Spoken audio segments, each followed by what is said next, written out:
2011 में Oxford university ने एक रिसर्च पब्लिश की जो प्रूव करती है कि हम ह्यूमंस नेचुरली भगवान और पुनर्जन्म में बिलीव करने के लिए इंजीनियर्ड होते हैं। रिपोर्ट के अनुसार भगवान को मानना हमारी बॉडी में हो रही कुछ केमिकल रिएक्शंस का रिजल्ट है और पिछले 100 सालों में हमने देखा है कि एथियस्ट और एग्नोस्टिक्स की संख्या लगातार बढ़ती गई है, जो किसी भी एविडेंस के मौजूद न होने के कारण किसी एक पर्टिकुलर तरह के भगवान या किसी भी भगवान को मानने से इनकार कर देते हैं और लगातार ईश्वर की सत्यता पर प्रश्न उठाते आए हैं। जैसे नील डिग्रेस टायसन जी हैं, उन्होंने भी अपने एक इंटरव्यू में ऐसा ही कुछ प्रश्न उठाया था। And then I look around and I see a tsunami that killed 250,000 people in Indonesia, an earthquake that killed 250,000 people in Haiti. If there is a God, the God is either not all powerful or not all good. ऐसे ही आप जावेद अख्तर जी को भी देख सकते हैं, वो समय समय पर कई मंचों से इस तरह के प्रश्नों को पूछते आए हैं। इतने बलात्कार हैं, ये इसके सामने हो रहे हैं और ये चाहे तो रोक सकता है, लेकिन ये होने देता है और ये मुझसे पूछेगा, इसकी मजाल होगी कि मुझसे पूछेगा कि तुमने क्या किया दुनिया में। और ऐसे ही रिचर्ड डॉकिंस भी फेमस एथीस्ट हैं और इन्होंने भी लगातार ईश्वर को लेकर एविडेंसेस की मांग की है। So you're not 100% sure God doesn't exist, but you're sure enough to make it practically. I'm as sure as you are sure that fairies and leprechauns don't exist. तो साथियों, जब एथिज्म एक पॉपुलर चॉइस बनती जा रही है, हर एक rational और लॉजिकल व्यक्ति धर्म से दूर जाना चाहता है, तो ऐसे में प्रश्न उठता है कि क्या इन कठिन प्रश्नों के उत्तर लॉजिकली दिए जा सकते हैं या नहीं। नमस्ते दोस्तों, आप सभी का हाइपर क्वेस्ट के एपिसोड नंबर 100 में स्वागत है। इस एपिसोड में हम दुनिया के सबसे बड़े, सबसे प्रसिद्ध नास्तिकों के प्रश्नों को देखेंगे, उनको समझने का प्रयास करेंगे और मैंने इन प्रश्नों पर लगातार चिंतन किया है, इनके उत्तरों को खोजने का प्रयास किया है। उन उत्तरों को आज की वीडियो में मैं आपके सामने प्रस्तुत करूंगा। तो दोस्तों, बिना किसी विलंब के आज की वीडियो को प्रारंभ करते हैं।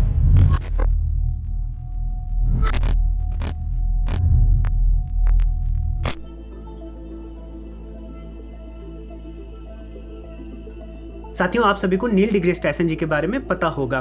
बहुत ही फेमस एस्ट्रोफिजिक्स के एजुकेटर हैं। उनका यूट्यूब पे एक शो भी आता है स्टार टॉक करके, और साथ में उनकी कॉस्मोस सीरीज भी आपने देखी होगी। बहुत ही सुलझे हुए व्यक्ति हैं, लॉजिकल पर्सनैलिटी हैं। हम सभी ने उनसे बहुत कुछ सीखा है और आज भी हम उनको सुनते हैं। और कई बार उन्होंने ये भी क्लियर किया है कि वो एथिस्ट नहीं है, वो एग्नोस्टिक हैं। जैसे आपको पता हो कि एथिस्ट वो होते हैं जो भगवान में विश्वास ही नहीं करते, और वहीं पर एग्नोस्टिक्स वो होते हैं जो ये मानते हैं कि इस दुनिया में ऐसा कोई भी तरीका नहीं है जिससे भगवान के वजूद को या भगवान की एग्जिस्टेंस को पता किया जा सके। अब जो नील डिग्रेस टायसन जैसे एग्नोस्टिक्स हैं या फिर एथिज्म की बढ़ते हुए जो लोग हैं, जैसे बहुत फेमस अपने देश में जावेद अख्तर जी हैं, जो बहुत मुखरता से नास्तिकता पर अपने वक्तव्य रखते हैं, तो उनका एक बहुत महत्वपूर्ण प्रश्न उठता है। ये प्रत्येक मन से ये प्रश्न उठाते आए हैं कि अगर ईश्वर की मर्जी से सब कुछ होता है, एक पत्ता भी ईश्वर की मर्जी के बिना नहीं हिलता, तो इस दुनिया में जो हम क्राइम देखते हैं या फिर सुनामी देखते हैं, नेचुरल डिजास्टर्स देखते हैं, अर्थक्वेक्स देखते हैं, बलात्कार देखते हैं, ये सब फिर ईश्वर की मर्जी से ही हो रहा है, जिसका मतलब है कि ईश्वर ऑल लविंग नहीं है, जो सभी धर्म हमें पढ़ाते हैं। अब ये प्रश्न बहुत ही गहरा है, बहुत ही उचित प्रश्न है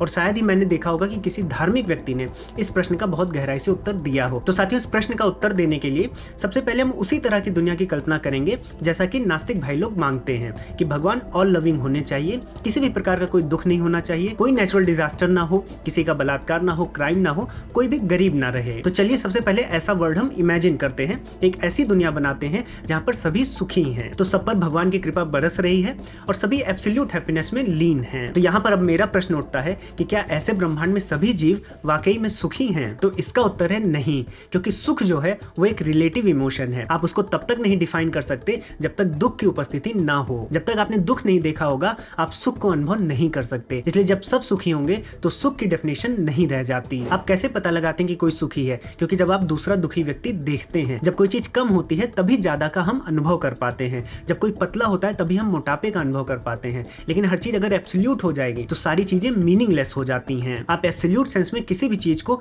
मीनिंग नहीं दे सकते। इसको एक छोटे से एग्जांपल से समझते हैं कि मान लीजिए इस धरती पर केवल 100 व्यक्ति होते और 100 के 100 व्यक्तियों के पास सब कुछ होता, वो सभी निरोगी होते, उनको कोई रोग ना होता, वो सभी के सभी अमीर होते और जो कुछ भी वो चाहते भगवान उन्हें दे देता। तो अगर मैं वहां पर जाऊं और उन 100 व्यक्तियों में से किसी से पूछूं कि अमीरी क्या होती है, तो क्या वो मुझे बता पाएंगे कि अमीरी क्या होती है? या उनसे मैं पूछूं कि निरोग क्या होता है, तो क्या वो मुझे बता पाते निरोग क्या होता? लेकिन अगर उन्हीं 100 लोगों में से 10 लोग गरीब होते तो 10 गरीब मुझे बता पाते कि हाँ 90 लोग यहाँ पर अमीर हैं। इसी तरह से अगर उनमें से 10 लोग अस्वस्थ होते, रोगी होते, तब वो मुझे बता पाते कि हाँ यहाँ पर 90 लोग स्वस्थ हैं और निरोगी हैं। तो जितनी भी चीजें इस यूनिवर्स में हैं वो एक रिलेटिव सेंस में है, एब्सोल्यूट सेंस में नहीं है। एब्सोल्यूट सेंस में क्रिएशन हो ही नहीं सकती। तो जिस सुख शांति की बात नास्तिक करते हैं, वो सुख शांति उनको इसीलिए पता है क्योंकि इस यूनिवर्स में दुख है। बिना दुख के उनको इस सुख शांति के विषय में नहीं पता होता। एक छोटा सा एग्जांपल अगर हम और लें, अगर मान लीजिए कल यूट्यूब के सीईओ ये चाह लें कि यूट्यूब पर जितने भी चैनल हैं हर एक चैनल के 1 मिलियन सब्सक्राइबर्स कर दिए जाएंगे,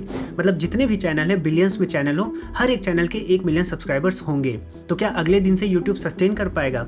क्या सब्सक्राइबर्स की और चैनल्स की वैल्यू बनी रहेगी? पूरा का पूरा यूट्यूब अपनी मीनिंग खो देगा। तो मीनिंग हमेशा रिलेटिव सेंस से बनती है, एब्सोल्यूट सेंस से नहीं बनती। अब मुझे अब्राहमिक रिलीजन्स का नहीं पता है, शायद वो उनको टारगेट करते हो, लेकिन जब भी सनातन धर्म में क्रिएशन होती है तो वहां पर अहंकार तत्व को दिखाया जाता है कि जब भी अव्यक्त से कुछ मैनिफेस्ट हो रहा है, मतलब अनमैनिफेस्टेड से कुछ एक्सप्रेस्ड हो रहा है, तो उसमें अहंकार तत्व की वजह से नानात्व आता है, अलग अलग चीजें बनती हैं जो रिलेटिव सेंस में नए नए इमोशंस बनाती हैं। लेकिन जब प्रलय की बात की जाती है तब कहा जाता है कि सब कुछ एक एब्सोल्यूट यूनिटी में मिल जाती हैं, क्योंकि एब्सोल्यूट सेंस में केवल प्रलय हो सकती है, क्रिएशन नहीं हो सकती। और अगर आप इसे वैज्ञानिक इतिहास से भी समझना चाहें तो जब न्यूटन जी ने सबसे पहले लॉज ऑफ मोशन दिया था तब उनको समझ में आया था कि जो स्पेस टाइम है इसमें स्पेस रिलेटिव है, ना कि एब्सोल्यूट, यानी कि एक जगह पर एक चीज नहीं होती है, हमें हर एक इवेंट के लिए एक फ्रेम ऑफ रेफरेंस लेना पड़ेगा। लेकिन जब स्पेस टाइम में टाइम की बात आती है तो न्यूटन टाइम को एब्सोल्यूट ही मानते थे। वो ये मानते थे कि इस पूरे यूनिवर्स में टाइम जो है एक ही तरह से चल रहा है, उसमें कोई रिलेटिव सेंस नहीं है,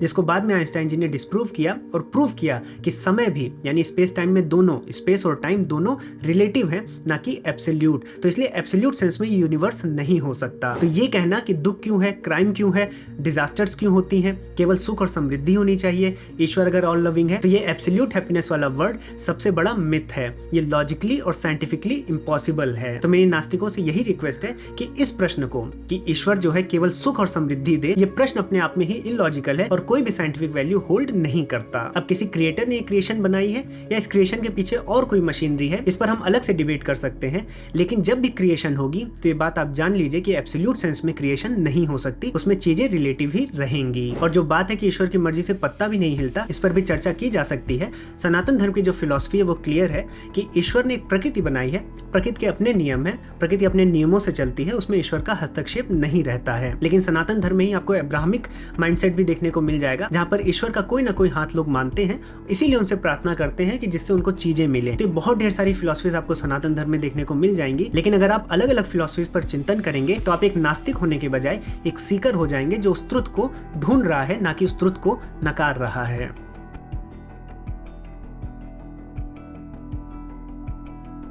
अब साथियों, जो थोड़े लिबरल नास्तिक होते हैं वो ज़्यादा से ज़्यादा इतना मान सकते हैं कि कोई एक यूनिवर्सल शक्ति है जो इस यूनिवर्स को चला रही है। उसमें भी जो रिलीजियस इंटरप्रिटेशंस हैं उस एक शक्ति के, बहुत से ऐसे धर्म हैं जो एकेश्वरवाद को मानते हैं, तो उस धार्मिक विचार को वो नहीं मानते कि कोई एक ऐसी शक्ति है जो आपकी मृत्यु के बाद आपको फिर कुछ रिजल्ट्स देगी। तो इस प्रकार के विचारों को नहीं मानते, लेकिन वो ये मान सकते हैं कि हाँ, कोई ना कोई एक शक्ति होगी जो यूनिवर्स को चला रही है। लेकिन जब आप उनसे बहुईश्वरवाद की बात करेंगे, पैगनिज्म की बात करेंगे, पॉलीथिज्म की बात करेंगे कि जो बहुत ढेर सारे देवताओं को मानते हैं, तो लिबरल से लिबरल एथिस्ट भी इन सब चीजों में बिलीव नहीं करता। नास्तिकों को लगता है कि जो बहुत ढेर सारे देवताओं की पूजा करते हैं वो लॉजिकली बैकवर्ड होते हैं। शायद आपको ना मालूम हो कि हमारे भारत के जो प्रथम प्रधानमंत्री थे पंडित जवाहरलाल नेहरू जी, वो भी एक नास्तिक व्यक्ति थे और उन्होंने भी समय समय पर कई तरह के इंटरेस्टिंग क्वेश्चंस ईश्वर की सत्यता पर उठाए हैं। एक बी.आर. नंदा जी की पुस्तक है Jawaharlal Nehru rebel and statesman, और उसमें उन्होंने बताया कि पंडित नेहरू जी एक ईश्वरवाद में तो थोड़ा बहुत भरोसा करते थे, उसकी तरफ आकर्षित थे,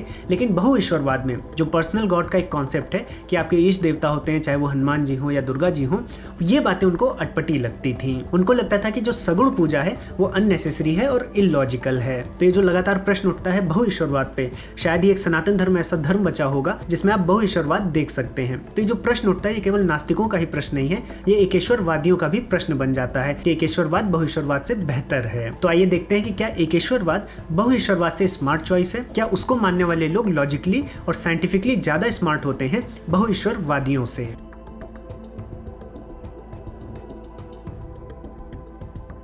साथियों, इस वीडियो में सनातन धर्म की बात नहीं हो रही है, लेकिन फिर भी मैं एक क्लैरिफिकेशन देता हूं कि सनातन धर्म में बहु ईश्वरवाद पॉलीथिज्म नहीं है, पॉलीमॉर्फिज्म है। यहाँ पर बहुत ढेर सारे भगवान जरूर हैं, लेकिन वो एक ही ईश्वर से आ रहे हैं, इस प्रकार की धारणा है।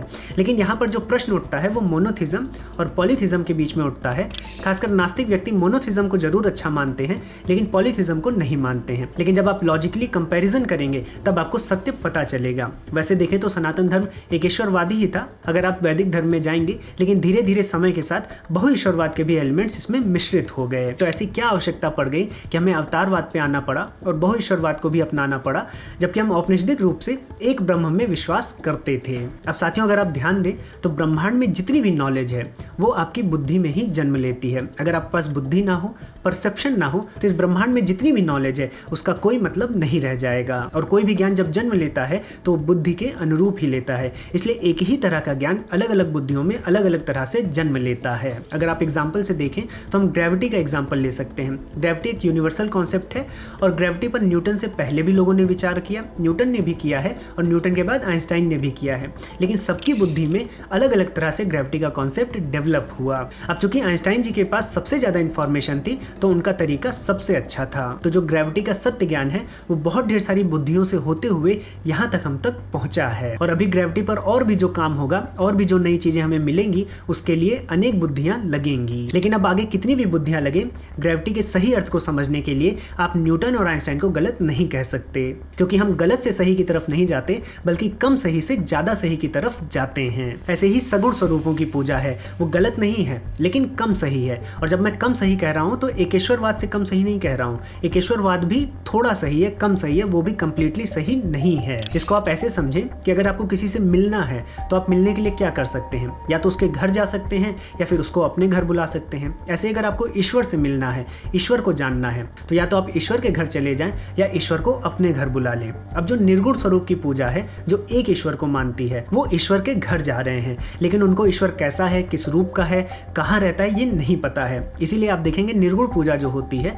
जो एक ईश्वर को मानते हैं, वो अक्सर यही बोलते हैं कि ईश्वर अकल्पनीय है, ईश्वर निर्गुण है, निराकार है, वो ईश्वर की कल्पना नहीं बताते हैं। तो भले ये एक स्मार्ट चॉइस लगे, लेकिन वो इस बात से भी मात खा रहे हैं कि उनको ईश्वर का स्वरूप नहीं पता है और इसलिए वो थोड़े ही सही हैं, कंप्लीटली सही नहीं है। वहीं जो बहुत ढेर सारे देवताओं को मानते हैं वो क्या करते हैं, वो ईश्वर को उनके घर से अपने घर ला रहे हैं। तो जब इस जगत में लाते हैं तो अपनी बुद्धि के अनुसार अलग अलग तरह से समझते हैं, जैसे ग्रेविटी को न्यूटन ने और आइंस्टाइन ने अलग अलग तरह से समझा था। तो एक ईश्वरवादी जहां इस बात से मात खा जाते हैं कि उनको ईश्वर का स्वरूप नहीं पता है, वहीं पर बहुईश्वरवादी इस बात से मात खा जाते हैं कि उन्होंने जो ईश्वर का स्वरूप चुना है वो सही भी है या नहीं। तो लॉजिकली देखा जाए तो एक ईश्वरवाद और बहुईश्वरवाद दोनों में एक दूसरे से बेहतर कोई नहीं है, दोनों एक ही लेवल की बातें हैं। तो पंडित नेहरू जी ने जहां पर कहा था कि एक ईश्वरवाद तो समझ में आता है लेकिन बहुईश्वरवाद नहीं समझ में आता, अटपटा सा लगता है, तो इस चर्चा के बाद आपको समझ में आया होगा कि दोनों जो है वो एक ही स्तर की बातें हैं। इनमें सगुण पूजा कोई लॉजिकली बैकवर्ड चीज नहीं है। अब साथियों, हमने एकेश्वरवाद और नास्तिकता के दृष्टिकोण से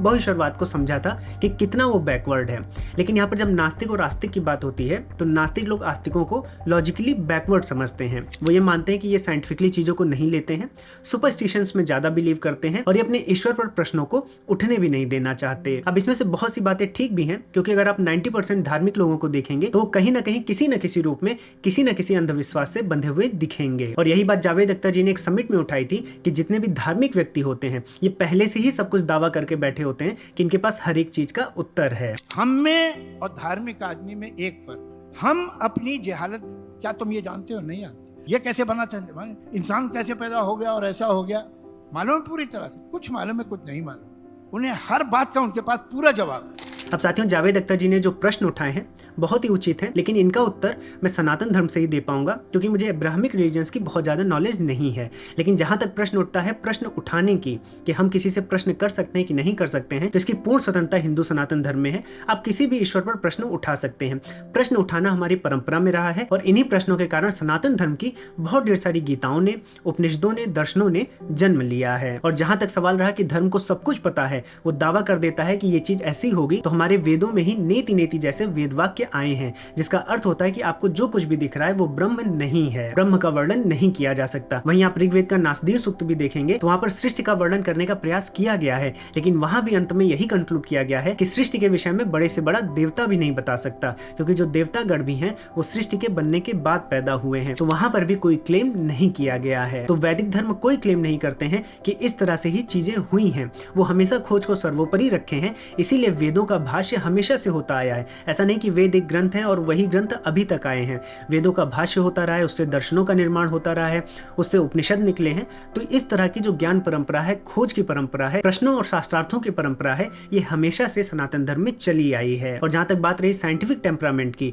तो हमारे दर्शनों में ही प्रत्यक्ष प्रमाण को सबसे ऊपर रखा जाता है। और प्रत्यक्ष प्रमाण क्या है? प्रत्यक्ष प्रमाण साइंस ही है, क्योंकि साइंस में हम इंपिरिकल सॉल्यूशंस को, जो हम एक्सपेरिमेंट करके पाते हैं, उन्हीं को मानते हैं। तो साइंस दर्शनों का सबसेट ही है। इसके बाद नास्तिकों का एक बड़ा प्रश्न और उठता है कि अगर ईश्वर ने संसार को बनाया है, इस सृष्टि को बनाया है, तो ईश्वर को किसने बनाया है? अब साथियों, इस क्वेश्चन को अगर देखा जाए तो अगर आप मानते हैं कि कोई क्रिएटर है और उसने क्रिएशन को बनाया है, तब तो ये प्रश्न हमेशा उठता रहेगा और एक पैराडॉक्स बन जाएगा कि उस ईश्वर को किसने बनाया।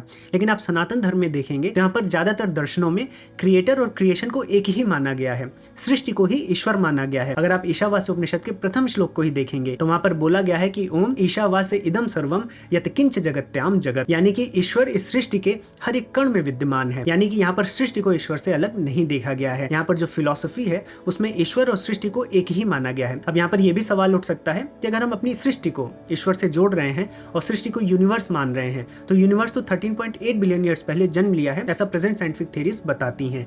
तो इसमें हम ऐसे भी कह सकते हैं कि जब सृष्टि ने जन्म लिया तभी ईश्वर ने जन्म लिया। तो इसमें हमें यहाँ पे भी कॉन्सेप्ट समझना होगा। सृष्टि का जन्म हम वहीं से नहीं मानते जहां से वो व्यक्त हो गई। अव्यक्त से व्यक्त होना, व्यक्त से अव्यक्त होना, ये एक साइकिल है जो हमेशा चलती रहती है। इसीलिए ईश्वर को यहाँ पर शाश्वत कहा गया है, इसलिए उसके जन्म के विषय में यहाँ पर सवाल नहीं उठता है। अब इन थ्योरी से, इन सवालों से जरूर बचा जा सकता है, लेकिन मेरा मानना है कि हमें सवालों के साथ ज्यादा से ज्यादा समय गुजारना चाहिए जिससे हम और उत्तरों तक पहुंच सकें। अब इसमें एक प्रश्न और बचा था रिचर्ड डॉकिंस जी का, जिन्होंने कहा था कि ईश्वर का एविडेंस क्या है। जैसे आप फेरीज को मानते हैं, यूनिकॉर्न को मानते हैं, जो आपकी इमेजिनेशन में है, ऐसे ईश्वर भी आपकी इमेजिनेशन है। तो यहाँ पर सबसे पहले हमें डिफाइन करना होगा कि आपने ईश्वर की परिकल्पना कैसी की है। अगर आपने अपनी बुद्धि से ईश्वर की कोई परिकल्पना की है जो इमेजिनेटिव है, तो आपकी जिंदगी लग जाएगी, आप ईश्वर को नहीं ढूंढ पाएंगे।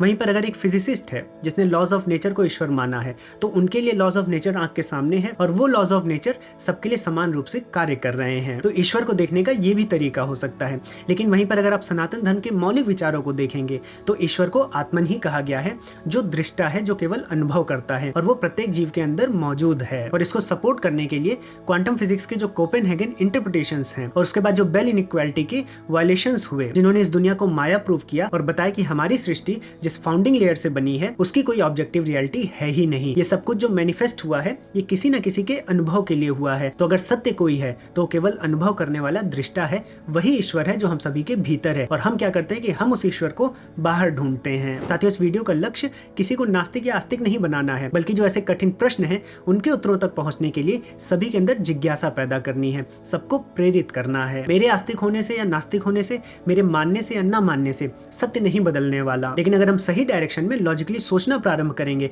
तो सत्य के मार्ग पर जो झूठ है वो अवश्य समाप्त हो जाएंगे। ना तो आपको आस्तिक बनना है और ना ही नास्तिक बनना है। किसी भी चीज से मत बंधिए, एक अच्छा सीकर बनिए जो लॉजिकली उस ट्रुथ की तरफ, उस क्वेस्ट की तरफ बढ़ पाए। साथियों, मैं आशा करता हूँ कि इस वीडियो के माध्यम से बहुत अच्छे प्रश्नों के आपको उत्तर मिले होंगे और ये जिज्ञासा हमेशा बनी रहनी चाहिए। ये उत्तर फाइनल भी नहीं है, इन उत्तरों पर और भी काम होना चाहिए और भी अच्छे उत्तरों तक हमें पहुंचना चाहिए। और उससे भी ज्यादा इंपॉर्टेंट है कि हम और भी अच्छे प्रश्नों पर पहुंचे। और साथियों, अगर आप चाहते हैं कि इस तरह के जो बड़े प्रश्न हैं, जो बड़े फिलोसफर्स पूछते हैं, पब्लिक स्पीकर्स पूछते हैं, पब्लिक फिगर्स पूछते हैं, अगर उनके उत्तरों पर भी वीडियोस चाहिए तो आप हमें कमेंट सेक्शन में जरूर बताइएगा। और अगर आपको वीडियो पसंद आई है तो अपने परिवारजनों और दोस्तों में साझा करें, लाइक बटन पर जरूर क्लिक करें, और अगर आपने चैनल को सब्सक्राइब नहीं किया है तो चैनल को भी सब्सक्राइब कर लें और बेल आइकन को दबाकर नोटिफिकेशंस भी ऑन कर लीजिए। साथियों, मैं दूंगा इस वीडियो को यहीं पर विराम। अब मैं मिलूंगा एक नए टॉपिक के साथ नई वीडियो में। तब तक के लिए जय श्री राम।